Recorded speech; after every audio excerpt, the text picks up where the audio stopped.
As you guys know, I make a habit of reading the newspaper, the New York Times, and while the October month is coming into an end, I wanted to document all the newspaper clippings that I have made before I start over with the new month. This is my bag. Whenever I come across a article that is particularly interesting to me, I of course annotate the hell out of it.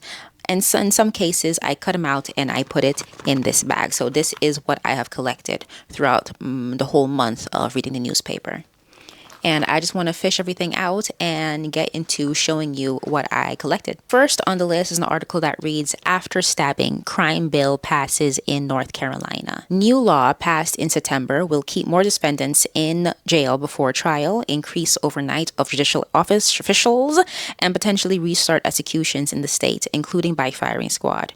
Mr. Steen, a Democrat, said he supported the bill because it took a closer look at people who may pose unusual risks of violence before determining their bail, but he criticized the measure for failing to fund more police officers or mental health resources and for trying to implement firing squad executions in North Carolina, something he promised would not occur while he was in office. I circled that part of the article and cut out the whole article because I had questionings about the firing squad.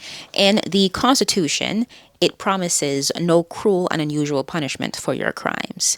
And while I understand that cruel and unusual punishment is up for interpretation, I always felt that we, the public, had a unanimous agreement on what would be cruel and unusual. And just to go into the history of usual punishments for crimes in the past, we have the electric chair, we have hangings, guillotine, beheadings other than the guillotine, right? The guillotine was invented to make beheadings easier.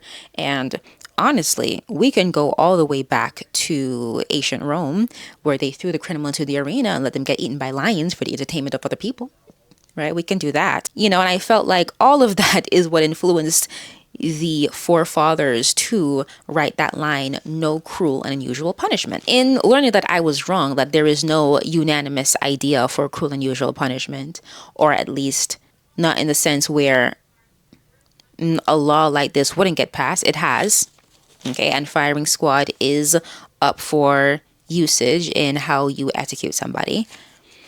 I also reconsidered I also wondered, what did they mean by firing squad? Okay. Do they really mean a group of men with guns firing at you to take you out of this world?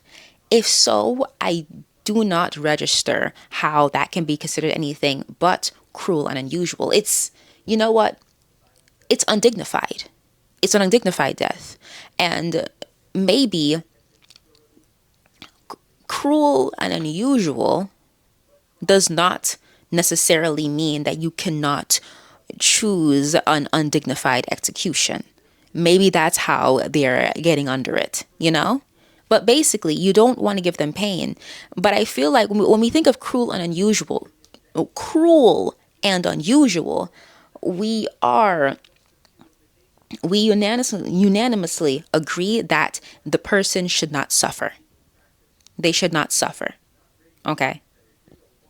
And that's where I started to think, again, what do they mean by firing squad? Do they mean a group of men, or do they mean one single gunman, highly skilled, firing at you in a way that takes you out? Because there is a way to take out a man without them ever having to suffer, as long as they are skilled and quick with it. Are they saying firing squad instead of saying, a gunman? Because saying, execution by gunmen is too grotesque, and firing squad is just a term, But that doesn't make any sense to me, okay? And now I'm thinking, okay, let's say there's a chance that the one gunman, while being very skilled in how you take somebody out quickly with one shot, let's say that they make a mistake and that person does suffer. Perhaps a firing squad Okay, on all ends, you're getting got. Maybe that's what assures that that the person they're executing does not get to suffer, goes out quickly, almost in a second. That's where I'm thinking. But I don't even like that either, you know? And I made a note on the clipping saying, oop, I hope we get to later see stats on who gets firing squads the most and on what kind of charges. That is what I would like to see, because I can't imagine a judge giving out a sentencing somebody to execution by firing squad without the reason being very, very necessary. Not necessary, but the reason being their crimes being that heinous society, and that being a way to execute them as a form of revenge. I cannot see a judge being motivated anyway. Okay, but I also couldn't see that firing squad would even be an option. So I would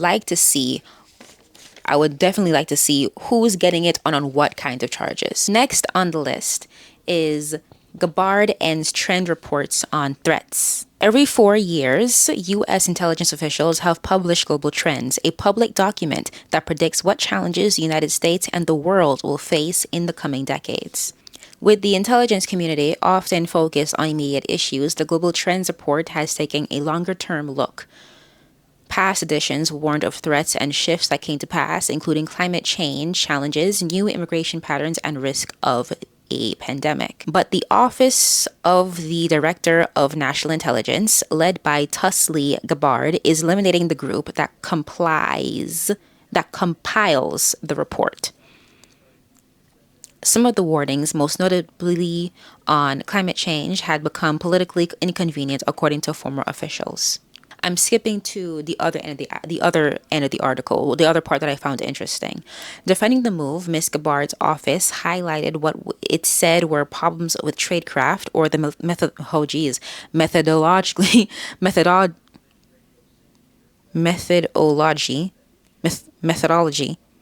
used to gather information and analyze intelligence for the report. Until recently, the Global Trends report was viewed as an objective look into the future by intelligence experts during both Democratic and Republican administrations. But like so much in the Trump administration, what was once considered apolitical is now labeled political. So, defending the move, Ms. Gabard said the office highlighted what is said to be problems of tradecraft or methodology used to gather information and analyze intelligence for the report. If there were problems, and the first thing I thought when I read that is, if there were problems, then change it. Why end it completely? Ending it completely is very, very shady. You would think that something like this that was very, very important, right? A part of U.S. intelligence that publishes global trends to keep everybody informed. I just think that cutting off immediately for the reasons that they claim to be cut off immediately was interesting and not all that logical to me. And in the bottom of the article were some details about the Global Trends, right? The Global Trends project began in 1997 before the establishment of the Office of the Director of National Intelligence, and released a report every 4 years that looked years into the future. The 2017 report, overseen by Mr. Treverton, for example, discussed the possibility of a pandemic plunging the world into economic chaos. While it forecast that a pandemic would begin in 2003, as opposed to 2020, its warnings about travel restrictions, economic distress, and isolation were present. Oh, geez. Prescient. Present? Is that how you pronounce it? I'll find that out later. Okay. So I thought that was interesting. And the reasons that they claim to why they're going to cut off a forecast prediction, a forecast program for the public was interesting. Oh, so this one was a double feature, okay? It was the same page, but both articles on the same page I found very interesting. And I believe I read this one first, and I tried to cut it. But I said, oh, wait, I haven't read the back first. So I read out the back first. And it turns out the back turned out to be very, very, very interesting. So where do I start? 8 children said to be among 11 killed in drone strike aimed at Haiti gangster. Basically, what these gangsters are doing, knowing that drones are coming for them, they are purposely putting themselves in areas with lots of children and pedestrians, so the drones would not be on the okay to go get them. And unfortunately, the first drone killed, oh dear, a pregnant woman was amongst the dead, according to a person familiar with the case who was not authorized to speak publicly. Jimmy, I can't pronounce that last name, a gang leader known as Barbecue, I know about Barbecue, blamed the administration of Alex Ditter, oh, another French last name, the prime minister who hired the contractors to take on gangs for the errant drone strike. He denied reports that gang members have been killed, saying that only civilians had died. He said 150 to 200 children had gathered in a park to receive cash gifts for Mr. Stevenson's birthday. From reading the newspaper constantly, I'm already familiar about the active use of drones during the Russian and Ukraine war. But this was the first article I came across where drones are being used to hunt down a criminal. Okay, a gang leader, Barbecue. And it already set my imagination on fire about drones being used as weapons of warfare in general, that there's going to be other ways to use it beyond warfare. I already know that it's already being used to clean windows, and that makes tons of sense. I already know that China has been developing it well to take out fires in high buildings and skyscrapers. That is fantastic to see. And China, I already learned in general, is leading on drone manufacturing, which I believe makes us, America, nervous and wanting to compete with drone manufacturing, because if drones are the future of warfare, then we don't want anybody else but us, or we don't want us to be excluded in not having any drones. I did remember reading an article about drones from China kind of being banned in America, even though most of the drones here are made in China. They're trying to ban it somehow, but I didn't clip that article. But I just thought that was interesting. Okay, what else that these drones are being used for, if not in the Ukraine and Russian war? But let's look at the other side. The other side, I wanted to clip this. This was the one that I read that I tried to clip. And I only clipped it because I thought it was funny. Okay. It says, if we can read that, because I can't read that, Grand Mufti, an arch conservative in a changing Saudi Arabia, is dead. Okay. They're announcing that he's dead, and they're just going off about details about him. And the details about him threw me off. Born in the 1940s, oh geez, I can't pronounce that name. Abdulaziz. You know, if I'm going to read the newspaper, I'm going to have to learn how to pronounce foreign names. But this guy, the arch conservative Grand Mufti, born in the 1940s, he was blind from age 14. He memorized the Quran at an early age, according to a biographical video aired by Saudi state television, and later worked as a teacher, academic, and preacher. As Mufti, he ran a popular call-in radio show that received questions from listeners, issuing religious edicts on the spot. His views were often in sharp contrast to the kingdom's reality today. In one ruling, he described the game of chess as the work of Satan. In another, he called Twitter a source of evil and harm. But in 2005, he issued a ruling banning forced marriages, and in 2018, he formally backed the decision allowing women to drive. He faced intense pressure, sometimes from his colleagues and those loyal to Wahhabi teaching. Mr. I can't pronounce that name, said he was forced to swing between his loyalty to the teachings of his Wahhabi forebears and the demands of modernity and avoiding embarrassing the state. On Tuesday, Saudi scholars extolled his legacy online. Throughout his entire life, he was distinguished by his faith, high moral character, virtue, and righteousness, as well as his dedication to seeking knowledge. Mohammed Azam, a retired Saudi professor and researcher in heritage and history, wrote on X. Okay. And I just found that funny. And a list of all his accomplishments and what he means to people. He described the game of chess as the work of Satan, and he called Twitter a source of evil and harm. I just thought that was so random to throw in there.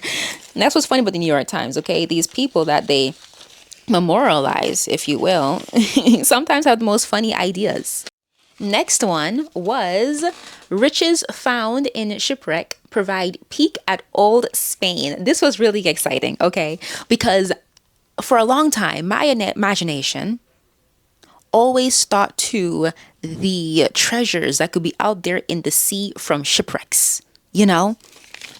So when I came upon this article and read that there were, oh, I was really excited. In July 1715, a fleet of Spanish ships departed Cuba with a stockpile of gold and silver coins collected from Central and South America. About a week into the journey, a hurricane veered into the path of the fleet, and all but one ship sank off the east coast of Florida. Some historians have estimated that 400 million worth of gold, silver, and jewels were lost beneath the waves, and the area became home to some of the continent's most coveted maritime treasures. Okay, and what's happened is over the summer, 1715 Fleet Queen's Jewels, a shipwreck salvage company, chipped away at the long effort to recover the fleet's bounty, discovering more than 1,000 silver and gold coins collectively valued at about 1 million. Boo! What happened to the 400 million? So they haven't found everything yet. Okay, and this is oh geez, I can't pronounce. This is what was interesting. The company, which owns the exclusive rights to salvage from the fleet, found the coins in June and July in a stretch of ocean known as Florida's Treasure Coast. And that's all I wanted to share. You know, there's more to the article. I read the whole thing. I was amazed. I think, you know, I had this idea that after I go through these clippings with you, I'll throw everything away. But I think I'm going to keep this. I don't know why. I'm going to keep it. I am intrigued. Next is a whole page that I had cut out. And it's about what's going on. Oh, did I correct? Okay.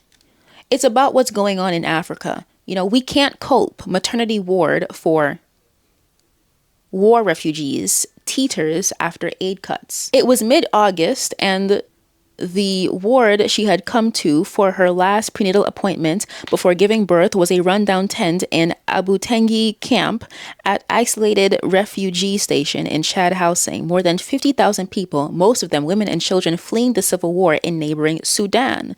So this is Sudanese women. And I circled down here, the maternity ward would be expected to operate with just 3 midwives, often treating women who have endured unimaginable sexual violence.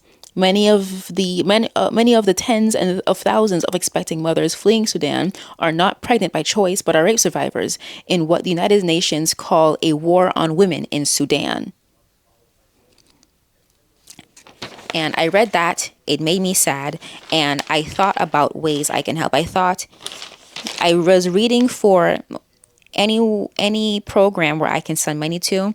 Unfortunately, I have forgotten about it since then, but now that I'm revisiting this, I am going to research any non-profit programs out there where we can send money and help the women out, you know.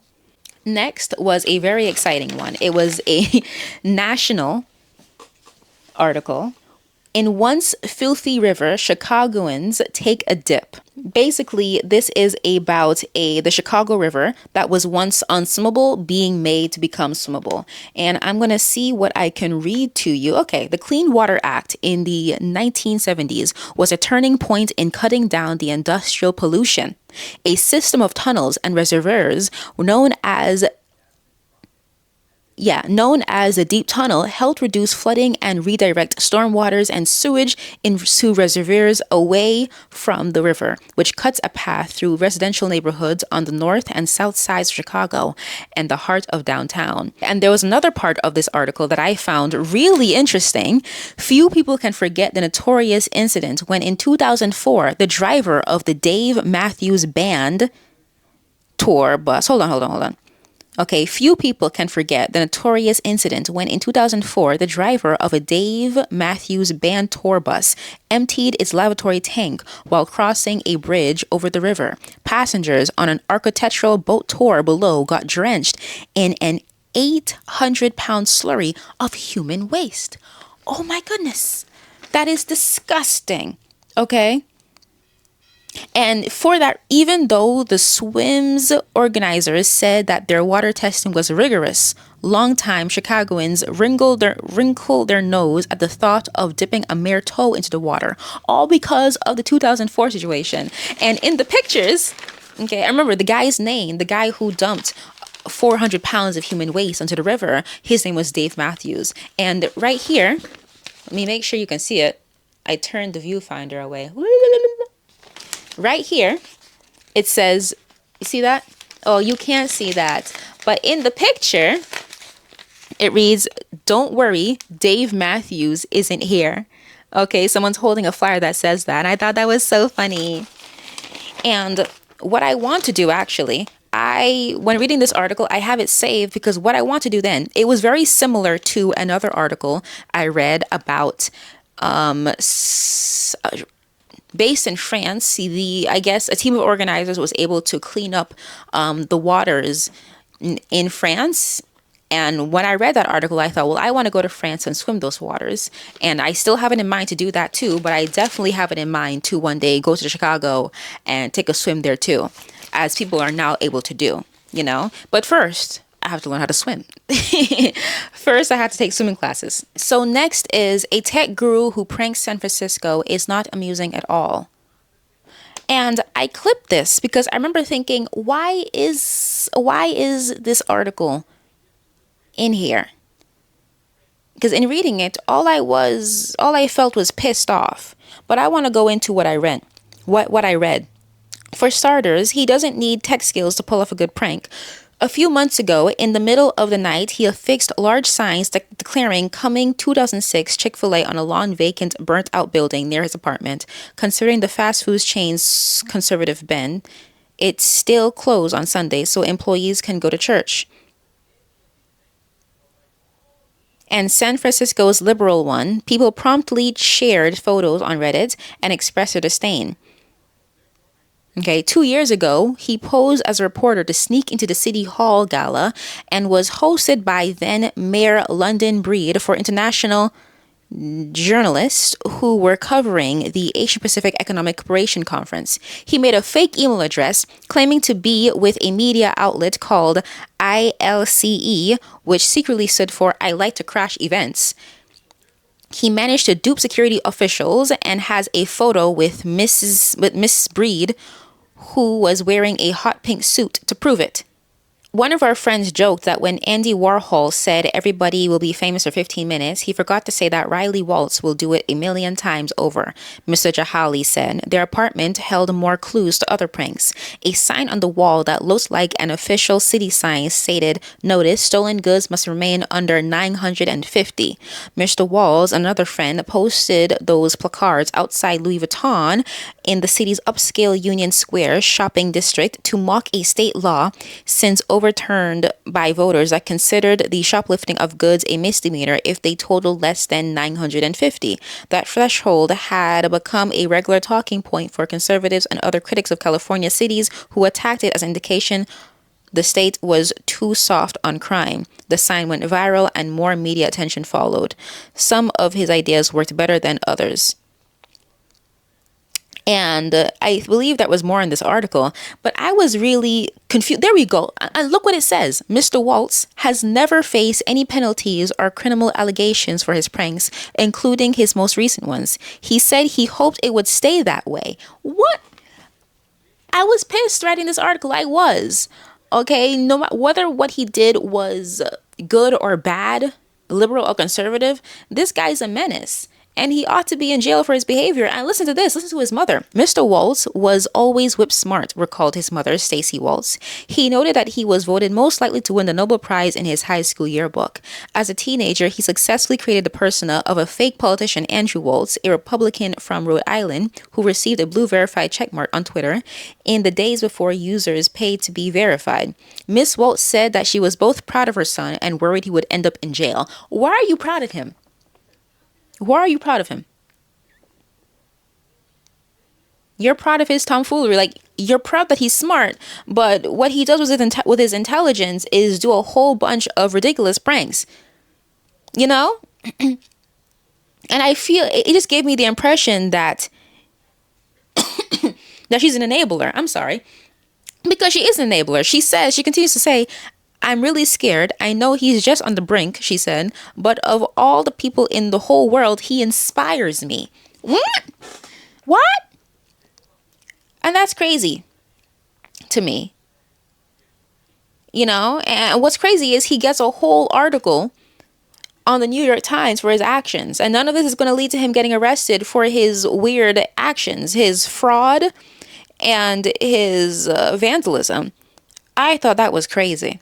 I cut this immediately because how is that possible? And why is he not scared? Look, he's smiling in the photo. Hold on, let me show you the photo.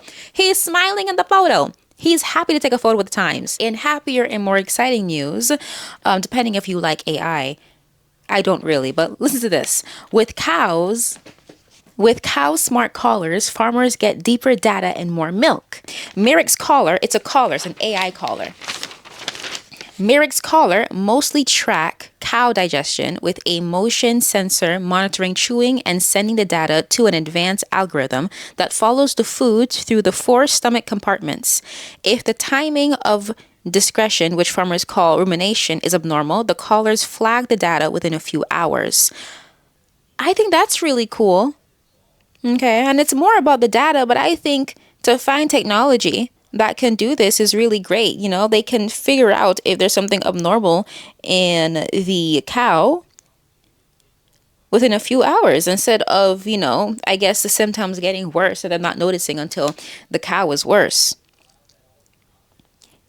And I also highlighted here, in the last decade, he estimates the collar have saved his farm nearly $1 million in cow health and labor costs. And I won't say that this completely changed my views of AI, but it really broadened it to not see it as the devil. Basically, I'm not fond of AI. I am not fond of the water waste it's doing. I'm not fond of what it's doing to our environment. I'm not fond of what it's doing to our culture. And basically, I am confident that access to AI technology, is going to send us into a sort of infrastructure that is the wild, wild west. And I say that because with the advent of the internet, right, the first days of the internet, we like to call that the wild, wild west, right? Because it is. On YouTube, anybody can say anything untoward, right? Racist, sexist, homophobic, blah, blah, blah, blah. They can say anything without getting retribution. And I think that stopped along with ads, and I think that increased along with values against hate speech that could harm people emotionally. I also have it in mind that the powers that be, the government, is going to allow a wild, wild west period of AI technology for big corporations, our billionaires, to be able to see, well, for the sake of innovation, right? How far can they go in innovation for AI? That wild, wild west period is going to be there just for that, just for that goal. And it's not until, I'm not sure when, but it's not until a long time before they actually meet AI with some actual laws. A comment I saw on YouTube is, at this point, video evidence is no longer going to be usable in court because we can't tell if it's AI or not. And that stuck in my head, but I also thought video evidence is going to be used in court by the government to frame people that they don't like and put them in jail, right? The advent of AI technology is coming with the rise of fascism, and it's going to meet and work, and I see it meeting and working together in ways that is going to be very, very disturbing. Okay, so in that sense, I am not fond of AI technology being used to change the infrastructure of our reality. At the same time, however, I have it in my mind that it is important still. It's unfortunate to be able to adopt AI and figure out exactly how we could use it to innovate, because if we don't, then somebody else will. Okay, and somebody else will use that technological advantage to conquer other countries. Let's think about it. How was European colonization able to be successful? With the invention of the gun. The gun was invented by Chinese, but then it was improved. The invention was improved by Europeans with making it, oh, I forgot the word, but basically by making it, there's a word for it that is missing. Mechanical, I believe. By making it mechanical, as in, if you, let's say if a part of the gun is gone, then you can replace it with a different part. You can put it together. So that's an improvement to the gun instead of the Chinese way. And that simple improvement, by making, for lack of a better word, for making the gun, for lack of a better word, mechanical, right? That changed the whole entire world. That technological advancement, along with faster ships, I once read, has been able to go to countries and use the gun to have their way with all those countries. Okay, the reason why the modern world looks the way it is because of technological advancement. And what we don't want is to be conquered by the same method, by technological advancement. So as much as I hate AI, I do understand that fact. But this was a really cool article reading how it's actually doing some, actual innovative benefit to farmers. And does that mean, is it going to completely change how I see AI? No, it's not, and I want to think this is not propaganda trying to change how I think, but it was nice to see that some good is being used with this new technology. Another article about AI. Top AI talent is leaving big projects for startup. Okay, and I think what I found interesting is the things that they say, basically. So in this article, I underlined the main objective of AI is not to automate white collar work, said Liam Fuides. Oh, gee, I can't pronounce names. I need to learn how to pronounce names better. One of the startup's founders. The main objective is to accelerate science. So I have my views of AI. I think what I found interesting about this article is somebody giving a different view. Again, if this is propaganda to liking AI, I don't want to fall for it. I am open to broadening my perspective on it always, which is why I have this audio, I have this clipping. But that's it. That's it for all the newspaper clippings. Okay, I'm finally done, and I absolutely look forward to reading the newspapers for September and coming back at you at the end of September to tell you what I have collected. And hopefully, I started this video on a whim, so hopefully I'll be even more organized and prepared. I won't have to won't have to read out the passages. I'll actually have something to, from the top of my head, I'll know what to say to you about the article. I hope to improve basically when I start this segment. Another thing that I also hope for is to not have so many newspapers. Right in here, in this box, I have a whole pile of newspapers that I collected, but I did not get to finish reading. I just moved on to the next newspaper. And I hope when September starts, I can stop doing that, right? Don't buy a new newspaper, until I finish the first one. And finishing the first one takes a long time, but I'll need to become a faster reader then in that case. I'm hoping not to kill too many trees with my newspaper consumption. Okay, see you guys next month.